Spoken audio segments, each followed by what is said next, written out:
Hey, what's going on, guys? It is Dives, Mr. Crockpot on Twitter. Today, we are counting down our top 10 prospects in the 2024 NFL Draft. Guys, if you love the draft and you want more draft content, you know what to do. Smash that subscribe button. Let's go.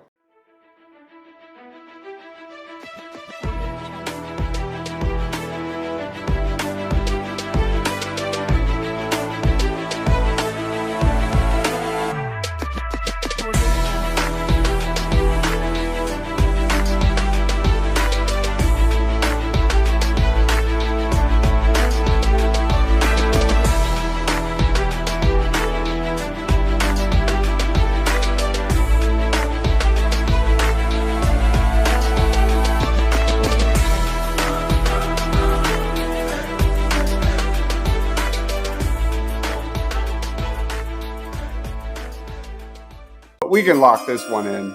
Leading off, number one, it is Caleb Williams, quarterback out of USC, man.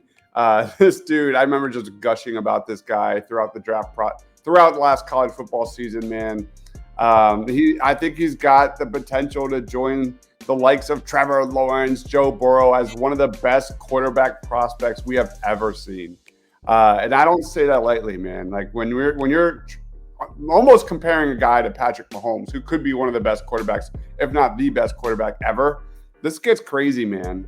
You look at his freshman season, he had a PFF grade of 91.3 at Oklahoma in 2021. That was the best by a true freshman quarterback in the PFF college era, beating out Trevor Lawrence in 2018, his mark of 90.7. Then his sophomore year, he won a freaking Heisman Trophy.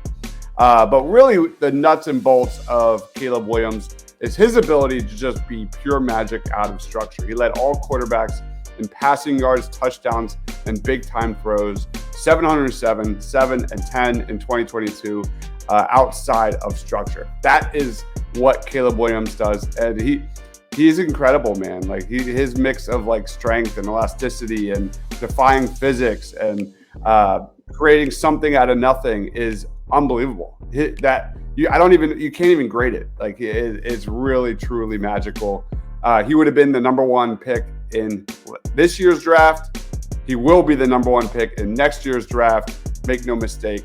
Ryan, what's your thoughts on Caleb Williams? Yeah, I mean, you said it perfectly with the drawing comparisons to Patty Mahomes. He just has kind of that same ability to where you think he's got they got him and somehow he gets out of it and he makes just these insane throws where you just literally have to question everything you know about football. Sometimes you just how the hell did that happen? And dude is just an athletic freak. He's got absolute insane arm talent. I mean, he threw for over 4,500 yards, 42 touchdowns last year, only 5 interceptions.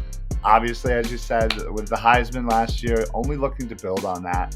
I mean, if he isn't the number one pick in this upcoming draft, then I don't know. I think I need to quit watching football because it literally makes no sense for him not to be the number one pick here. Even if he, just has a similar season to what he did last year, he is absolutely just the best player on the field at all times.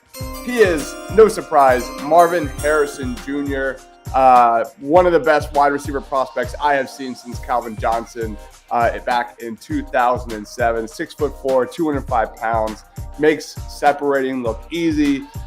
His ability as a catcher is unmatched. He's the son of Hall of Famer Marvin Harrison Sr., has all the size and athleticism you're looking for in a wide receiver one in the NFL, man. An elite catcher, great hands, great route runner. God, nobody wins one-on-ones better than Marvin Harrison Jr. And on top of the elite measurables, like we say, he's got production to match. He's the only unanimous first-team All-American in Ohio State history and also the only Buckeye receiver ever with three touchdown games, man. The dude is nuts, man. What are your thoughts on Marvin Harrison Jr., Ryan? Yeah, I mean, I think if he would have come out this past year, he would have easily been the number one wide receiver prospect as well. So it's no shock that he is tops of our board here. He can just make all the plays, and he is. You just look at him, and you see the athleticism, the skill, the intelligence on the field.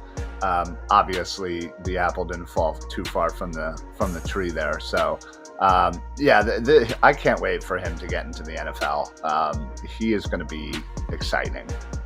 He's going to be kind of in the ilk of some of the young wide receivers we have in the NFL, the Justin Jeffersons, the Jamar Chases, and Waddles and Smith. He's going to be easily in that realm when he comes into the NFL. He's just exciting. There's nothing else to say. When he's on the field, it's just pure excitement. Olu Fashanu, offensive tackle out of Penn State. Man, this guy is an absolute beast. Another potential top 5, top 10 pick in 2024. He was a projected first rounder in this year's draft, 2023, but opted to return to Penn State to get his master's degree. Excels in the classroom, but most notably in pass protection. He's one of the best pass protecting offensive tackles in the draft. His 84.7 pass blocking grade was 6th among Power 5 tackles, did not surrender a sack, and only allowed 1 hit on 281 pass blocking snaps in 2022. He's got everything you're looking for athletically. 6'6", 309 pounds, great frame, great length, good feet. I think this guy is built to play left tackle at the next level.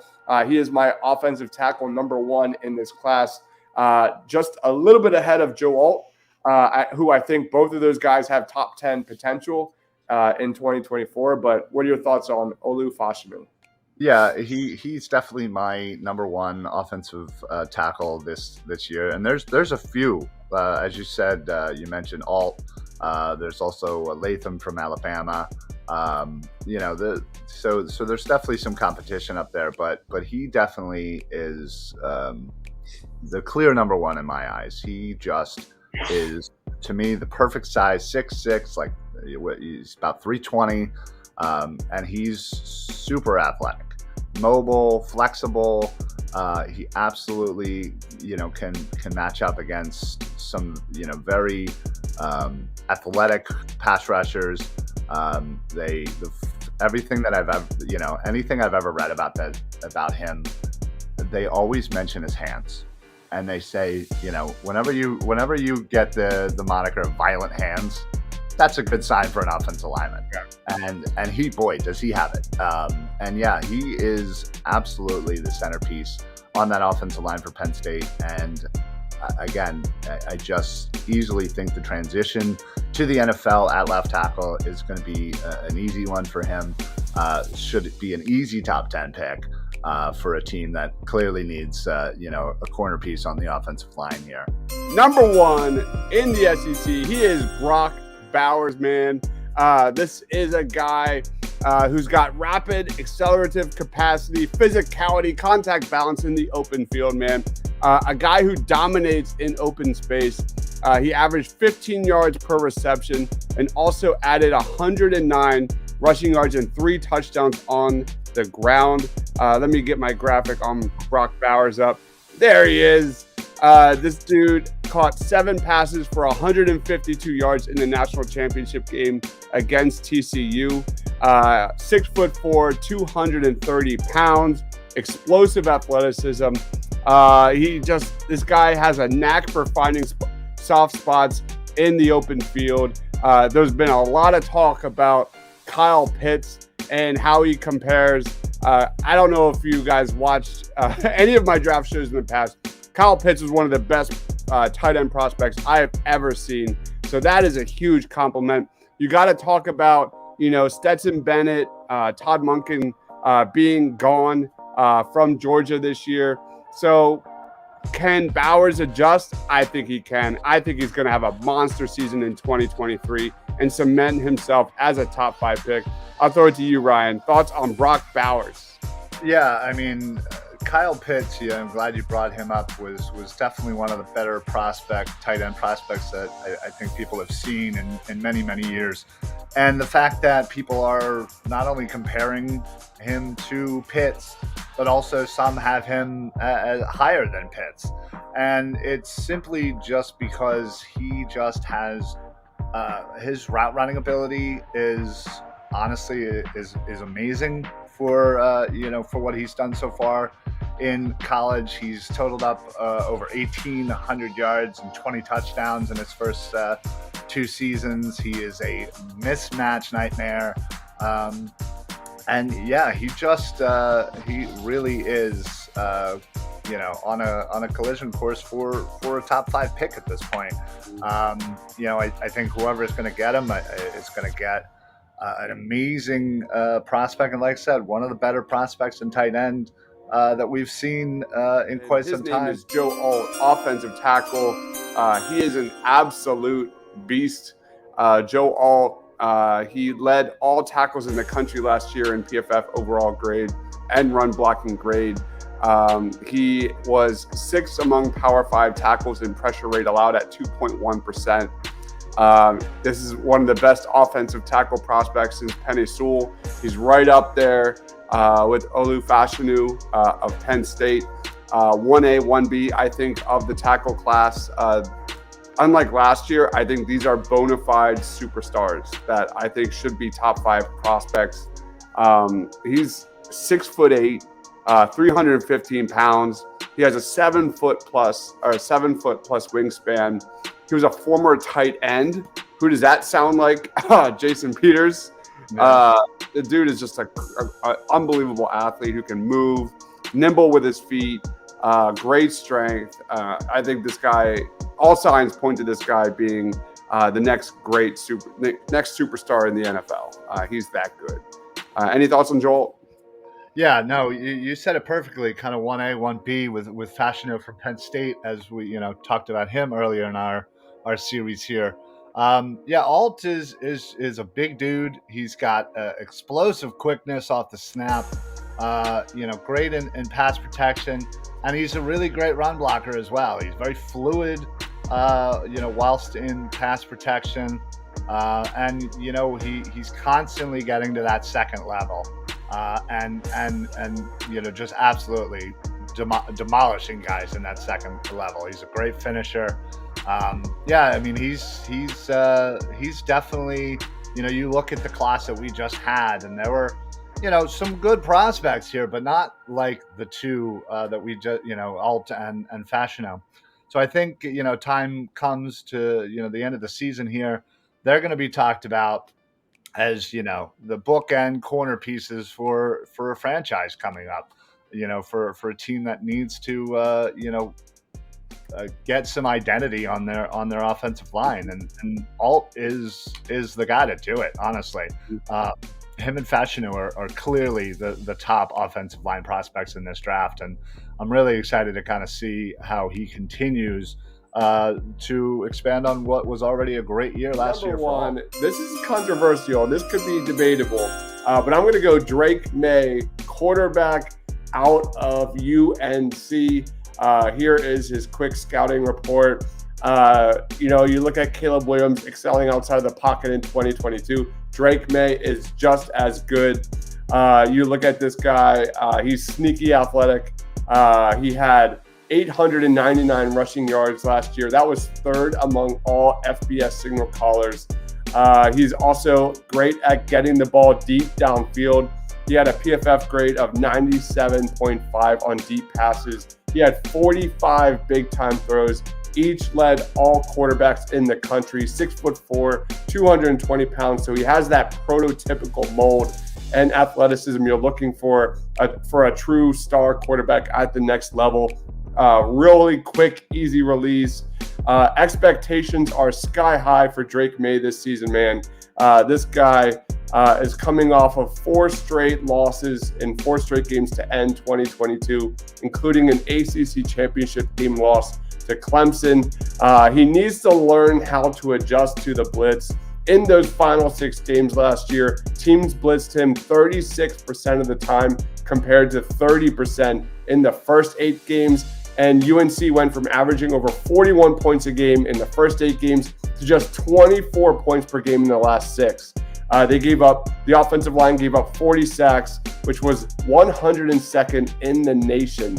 And UNC has not won an ACC football title since 1980. Man, expectations are wild for Drake May. What are your thoughts on Drake May? Yeah, I mean, he certainly had himself a nice breakout season last year. 4,300 yards, 38 touchdowns, only 7 interceptions.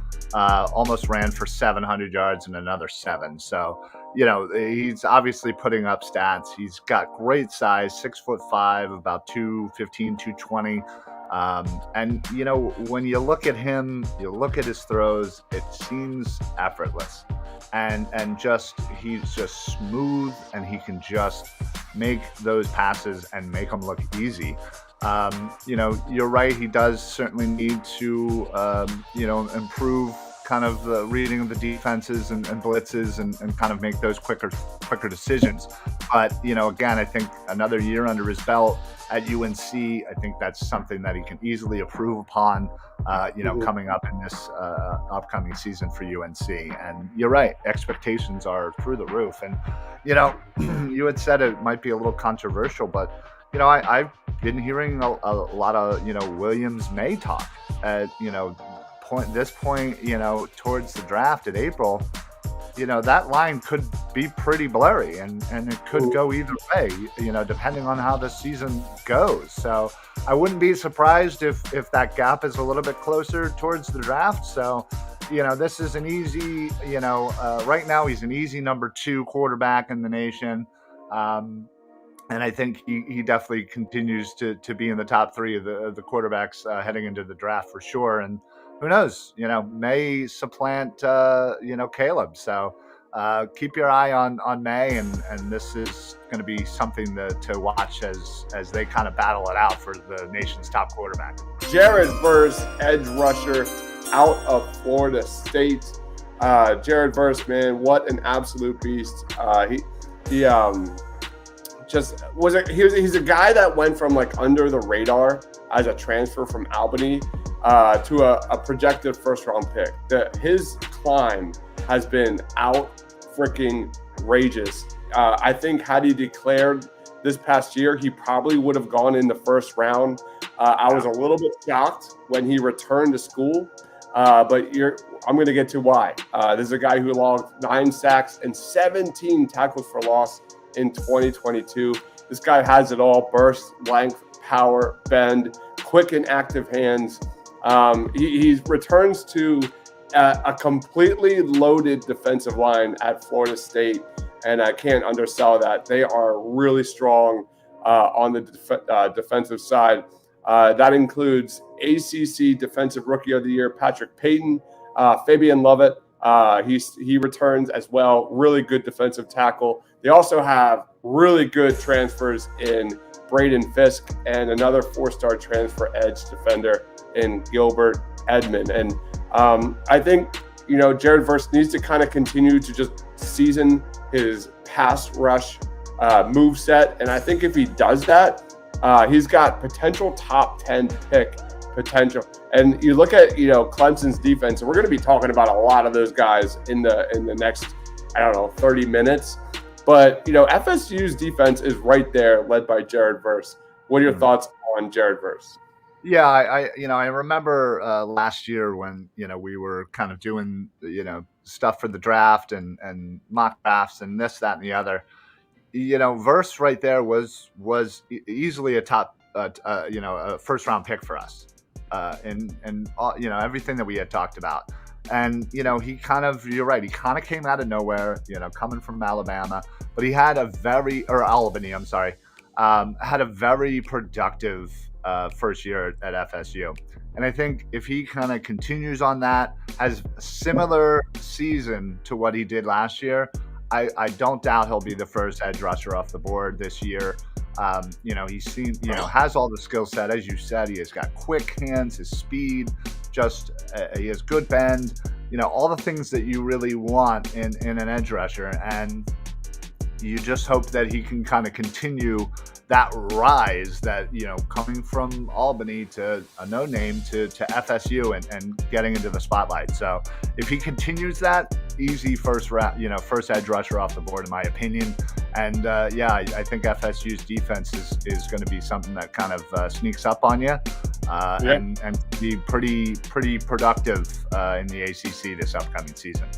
Absolutely. I think like Clemson's like definitely a potential top 3, top 5 defense. Oh, yeah.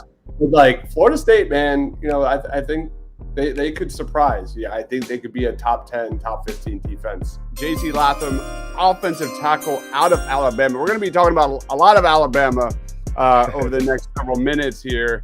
Let me get my thing up here. JC Latham, let's talk about him. You saw a lot of really strong right tackle prospects like Darnell Wright and DeJuan Jones in 2023. But here's another good one for you. This is a guy who was a top 3 recruit in the 2021 recruiting class. He's one of the 2 biggest leaders for Alabama in 2023. The other guy we're going to be talking about from Bama's defense momentarily.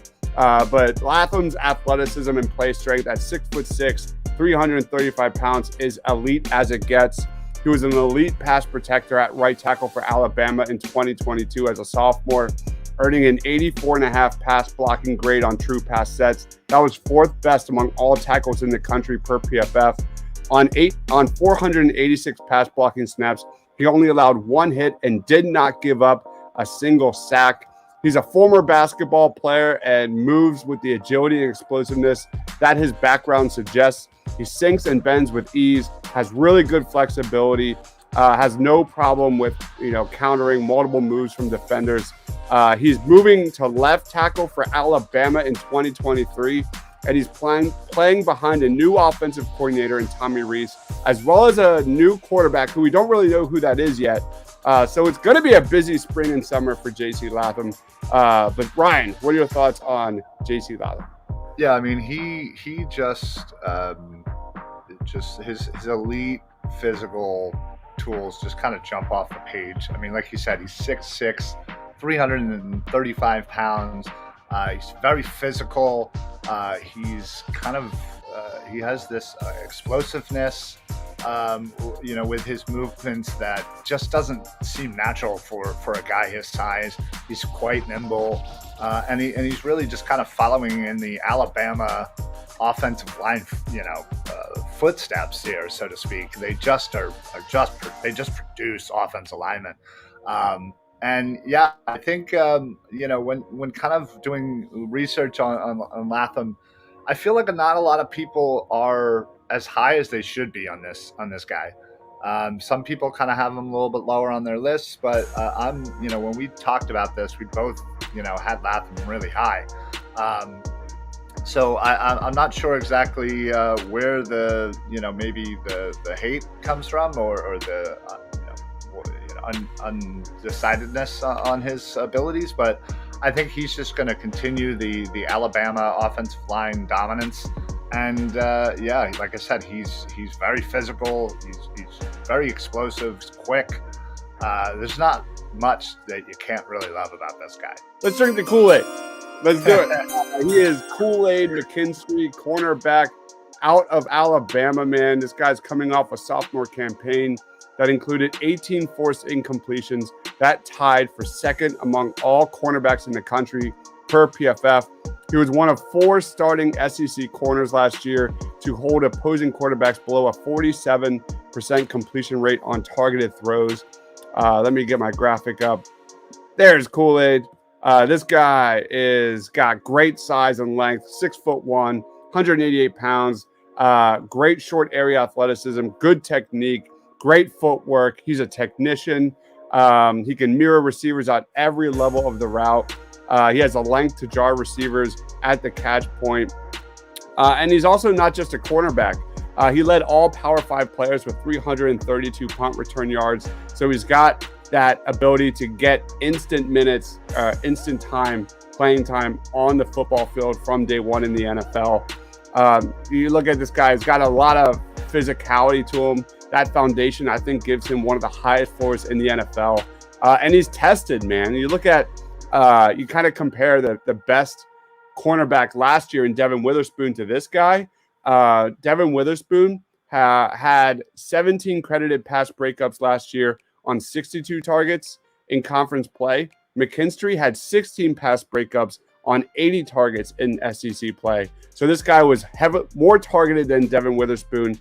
And I think we have a long way to go when it comes to who is CB1 in the 2024 draft. But I think this guy absolutely is leading the pack. Any thoughts on Kool-Aid? Yeah, I mean, obviously one of the cooler names of the draft. Yeah, I mean, he's coming into his junior year, as you said, 15 pass deflections. I'm really excited to kind of see what he kind of does in his junior year here. And that's the beauty of all this is we still have to play a full college season here. So, he's also, was pretty good in the punt return game. I think he averaged just under 16 yards per return. I think he right now has to be your top corner coming into the draft. I mean, obviously we saw how much that can change, but I think for Kool-Aid, I think just given his his abilities and just his versatility, I don't see him falling down that list at all. And I think he could easily be a top 10 pick for a team that's desperate for a number one corner. So I just think it's not going to be a very deep cornerback class just from the looks of it right now. So he definitely has an opportunity here to really supplant himself as the number one corner coming into the draft. So I fully expect him to continue and to hold on to that coming up to the draft for sure. When we get into our Big Ten rankings next week, he's got two solid competitors at the cornerback position, and Kalen King out of Penn State, who's a flat-out stud, and Cooper DeJean out of Iowa. Both guys are big-time playmakers. He is Jeremiah Trotter Jr., man. It just makes me feel so old now watching him all last year. Jeremiah Trotter Jr. is absolutely sensational. He's the son of, obviously, Eagles All-Pro linebacker Jeremiah Trotter. Axeman Jr., this is a guy who thrives on passing plays. He was the only Power 5 linebacker with 80-plus grades as a pass rusher and in coverage. He had a passer rating allowed of 42.9 and open target rate allowed of 47.6%. You'll watch the tape, man. He's definitely smallish. He's definitely lightish, but he's an instinctive defender, a guy that can thrive, behind the line of scrimmage, get it done in coverage. He is a modern day linebacker, 6 foot, 230 pounds. But he's dense. He's got a nice frame. I think he can still continue to work on that. I just like his natural feel. He's got really good bend. He's got just that natural ability to combat and evade. And he's a really good tackler. Great closing burst. If there was 1 year for the Eagles to go against their kind of philosophy and draft this guy in the first round, I would be really excited. What are your thoughts on Jeremiah Trotter Jr.? To say that I would be really excited would be the understatement of the century. Again, I absolutely love linebackers. It's just kind of my thing. It's what I gravitate towards. And Trotter Jr. is, such a great prospect. He had, a really great breakout season last year. Like you said, he has, just a really good size to him. It's stocky, but he's quick. He is great at getting through blocks and hitting holes and making those tackles. Obviously, he has that natural instinct that I'm sure he learned from his father. The story alone, him coming to the Eagles would be enough to keep me going for the next 10 years. So Yeah, I'm super excited about him. I really, as you said, Clemson has a potential top 3 defense. There's a couple other defenders that we're going to talk about on this Clemson team, but he is, again, the leader heading into this draft for this defense. Just absolutely great pass rusher, and just the instincts. You can just absolutely tell he senses where the ball is going to be, and has the speed to get there when he needs it. So yeah, I'm really excited. I'm going to be watching a lot of Clemson this year for sure, and it's mostly because of Trot. Yeah, you watched his tape last year, and man, he honors his dad with the axe drop. It's so great. I put a tweet out of it this morning on my Twitter account, and it just makes me smile. Like, just from a financial perspective, from a business perspective, can you imagine the amount of people that would buy a Trotter Jr. Eagles jersey? That would be an instant buy. That would be an instant. Fanatics would get flooded. The second he gets drafted, for all of the reserve jersey purchases, they'd sell out in 5 minutes.